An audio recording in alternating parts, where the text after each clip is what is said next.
Fort Pickens. Now, one thing I would suggest if you're a little more adventurous is take a good flashlight with you because not all of the rooms are lighted, and you definitely need a flashlight for those. Some places you got to bend over, and it's a little more challenging, but it's worth it. Yeah, it's actually pretty cool. This Fort Pickens, built in 1934.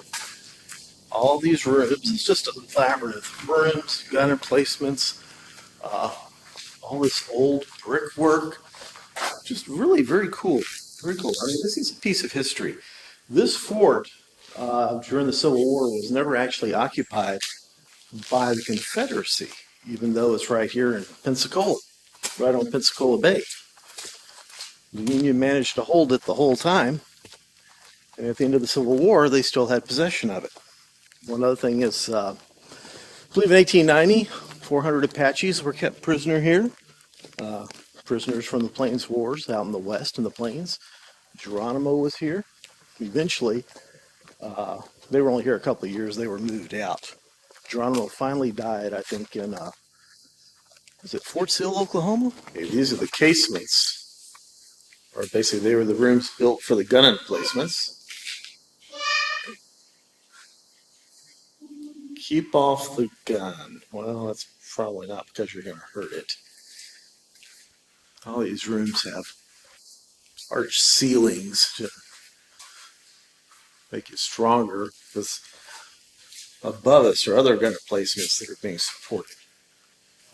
Okay, this is the mine room right here. Okay, we're in the mine room right now. This is where they stored the batteries for the mines in the harbor in the 1890s. Got our, also called Geronimo's room.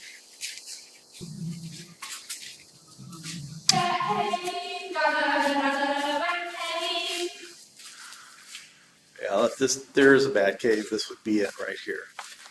Lots of minerals leaching out. It's probably lime. I'm gonna leave the mine room now. There's some fellow explorers there. Dun, dun, You got Kennedy and Matthew. Matthew. There's Mom. Okay, these are the mine rooms. They're 3 chambers. Each held 1,000 pounds of TNT. These would be detonated as a last resort to defend the fort if the upper levels had been taken by an enemy. Oh, somebody's coming out. Didn't. Not doing that again. Is your internet not working? Oh, my bad. Probably not, but I want to. Yeah, see, look at this. See where this goes. Hold on.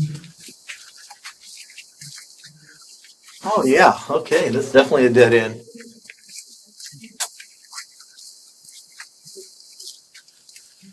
Yeah. Oh, what's down there? What? What's down there? Nothing. It's like a little chamber. Do you want me to just take video down there for you? No, I've already been down there. Okay, hold on. Let's see what we got here. I guess this is where they set the TNT. Okay, in this tunnel we have concrete shelf supports. I don't know what this is, but it looks like they had actually started digging deeper into the wall of the fort here, maybe to make another room. This is the counterscarp wall and moat. This defended the fort from land attack. The moat was a dry moat. Out there now. Hey, open the gate. Let me in. No. Yeah, let me in. No. You're not allowed in here. Are you guarding the fort? I am. You're not allowed in here. You know, this is a federal installation. You're a Spaniard. This is only for Americans. Oh my gosh. We're inside one of the bastions of the fort now.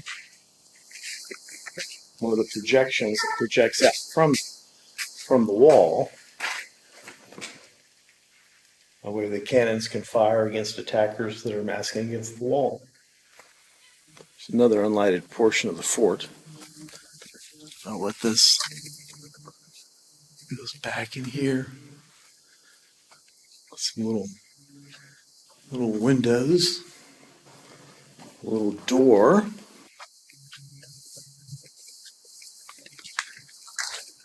Okay, that's it. entrance. Okay, we went back in here. It's really dark. I think that's another mine room. It branched off again. This place is just a maze. Okay, these were the cisterns for the fort where they stored rainwater. You can see down into them there. Looks like it kind of goes around the corner.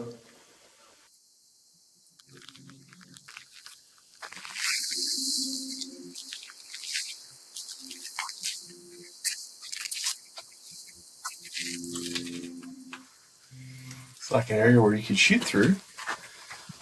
Something was mounted in there. See, right over here, we've got row after row of open air gun emplacements here. And you can see where you could shoot out of here with a fair amount of protection here at invaders coming in from the shore here. Got a gun emplacement, some type of mounting down here. Here you can see where they did some excavation of the foundation of the fort. The fort was built on sand. So just like these ceilings were built with arches to strengthen the upper structure, they used reverse arches built down into the sand for the foundation to support the structure above it. That's the western wall from the tower placement here. There's the Rodman 15-inch smoothbore cannon. Rotates on the rails. 50,000 pounds, that barrel. Fired either a 300-pound explosive projectile or a 400-pound ball. Got some more gun emplacements here. Here's the fort that was built inside the fort, or the battery that was built inside the fort. There's the parade ground. Battery Pensacola had two 12-inch rifled guns. It's not lighted in here. Unfortunately, I didn't bring a flashlight, so makes it kind of hard to go exploring in there. Here's the emplacement for one of the 12-inch rifled guns in Battery Pensacola. This was built years later after the original Fort Pickens. Parts of it closed off. Just keep people from falling, getting hurt. This was originally a smoothbore cannon, and what they did was they took it and put an 8-inch rifled sleeve in there to improve its accuracy. Well, if you make it down to Pensacola, Fort Pickens and the Pensacola Battery is definitely worth seeing. It's maybe just 10 minutes outside of Pensacola. Easy drive, beautiful out here at the beaches, camping, piece of American history. Definitely worth seeing.